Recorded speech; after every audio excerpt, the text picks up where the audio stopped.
फिस्टुलाज में क्या खा सकते हैं? क्या डाइट है जो आप फिस्टुला के पेशेंट्स को एडवाइस कर सकते हैं, या फिस्टुला के पेशेंट्स को किस तरह का खाना लेना चाहिए? फिस्टुला क्या है? क्या ऐसी डाइट्स हैं जिनसे परहेज रखना चाहिए?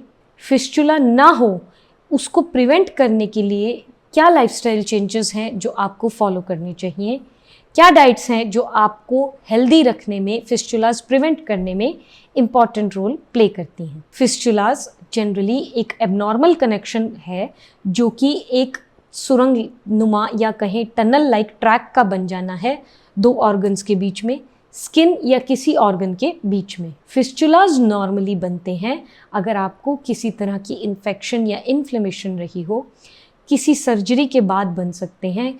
कुछ ऐसा हो सकता है कि ये जो ट्रैक्ट हैं ये आपको पेन के साथ साथ इन्फ्लेमेशन, इन्फेक्शन, साथ साथ कई केसेस में इसमें फ्लूइड डिस्चार्ज भी हो सकता है, पस डिस्चार्ज भी हो सकती है, या ब्लड डिस्चार्ज भी हो सकता है। फिस्टुलाज अलग अलग जगह पे बन सकते हैं। बहुत कॉमनली देखा गया है एनस के पास बनते हैं। इसके अलावा लेडीज़ में वेजाइना में फिस्टुलाज बन सकते हैं, डाइजेस्टिव ट्रैक में बन सकते हैं, यूरिनरी ट्रैक में फिस्टुलाज बन सकते हैं। किसी आर्टरी और वेन के बीच में भी एक एबनॉर्मल कनेक्शन, एक टनल लाइक ट्रैक की फॉर्मेशन हो सकती है जो कि एक फिस्टुला है। इस तरह से फिस्टुलाज हमारी बॉडी में कहीं भी बन सकते हैं और किसी भी तरह से हमें नुकसान पहुंचा सकते हैं।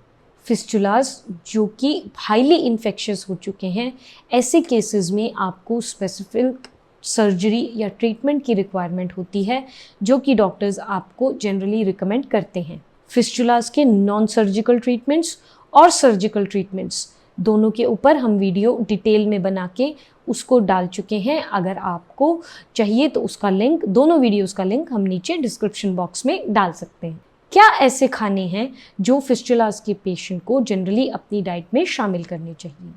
क्योंकि ये एक ऐसी बीमारी है जो हमें अंदर से हमारी हेल्थ को ड्रेन करती है, तो हमें अपने खान पान पे बहुत अच्छे से ध्यान देने की आवश्यकता है। नंबर 1, होल ग्रेन्स को आप अपनी डाइट में शामिल करें।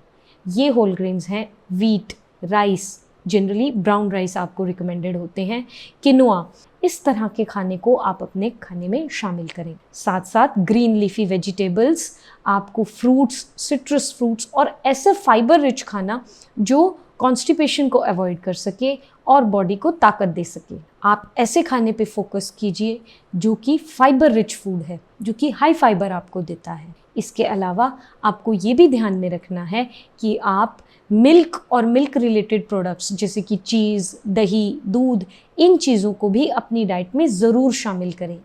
हेल्दी फ्रूट जूसेस, साथ साथ कोकोनट को भी आप अपनी डाइट में शामिल कर सकते हैं। क्या ऐसे खाने की चीज़ें हैं जो फिस्टुलाज के पेशेंट को टोटली अवॉइड करनी चाहिए? तो नंबर 1, आपको स्पाइसी खाने को अवॉइड करना है। नंबर 2, आपको हाईली शुगरी कंटेंट वाले खाने को भी अवॉइड करना है।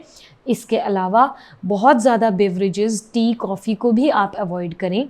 साथ साथ अगर आप अल्कोहल लेते हैं, अल्कोहल और स्मोकिंग दोनों चीज़ें आपको अवॉइड करनी है। फ्राइड फूड्स या बहुत ज़्यादा अनसैचुरेटेड फैट्स वाले फूड को भी आपको अवॉइड करते रहना है। क्या ऐसी डाइट है जो लेने से फिस्टुलाज हो ही ना? कुछ ऐसी चीज़ें जो आप अगर अपनी डाइट में शामिल कर रहे हैं तो चांसेस कम हो जाते हैं कि आपको फिस्टुलाज होंगे।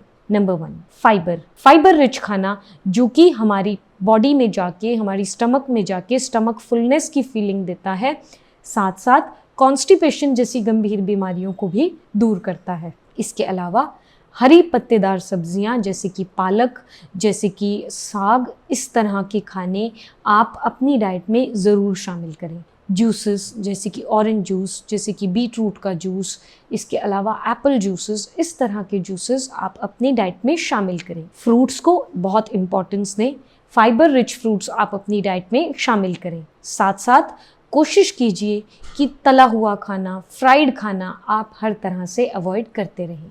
क्या लाइफस्टाइल चेंजेस हैं जो अगर आप अपनी लाइफ में लाते हैं तो आपको एक हेल्दी लाइफस्टाइल आप लीड कर सकते हैं, फिस्टुलाज जैसी बीमारियों को आप अवॉइड कर सकते हैं? लाइफस्टाइल चेंजेस की अगर हम बात करें तो सबसे पहले आपको कोशिश करनी है कि आपको कॉन्स्टिपेशन ना हो। अगर थोड़ी भी कॉन्स्टिपेशन आपको होती है, आप तुरंत और तुरंत अपने डॉक्टर से सलाह लें और उसको टाइमली ट्रीट करें। नंबर 2, आपको हाइड्रेटेड रहना है, यानी कि बॉडी में पानी की कमी नहीं होने दें। अच्छा पानी पिएं, दिन में 2 से 3 लीटर पानी आप ज़रूर पिएं। अपनी डाइट को फाइबर रिच रखें, अपनी डाइट में जूसेस को इंक्लूड करें, किसी तरह की फिजिकल एक्टिविटी को अपनी डाइट में ज़रूर शामिल करें और अवॉइड करें आप रेड मीट फिस्टुलास के पेशेंट में जनरली अवॉइड करने की सलाह दी जाती है। हाई शुगरी कंटेंट का खाना, जो कि नॉर्मली भी सेहत के लिए नुकसानदेह है, उसको भी आप अवॉइड कर सकते हैं। होपफुली वीडियो आपको अच्छी लगी होगी। वीडियो पसंद आई है तो आप इसको लाइक शेयर सब्सक्राइब ज़रूर कर दें। Thank you.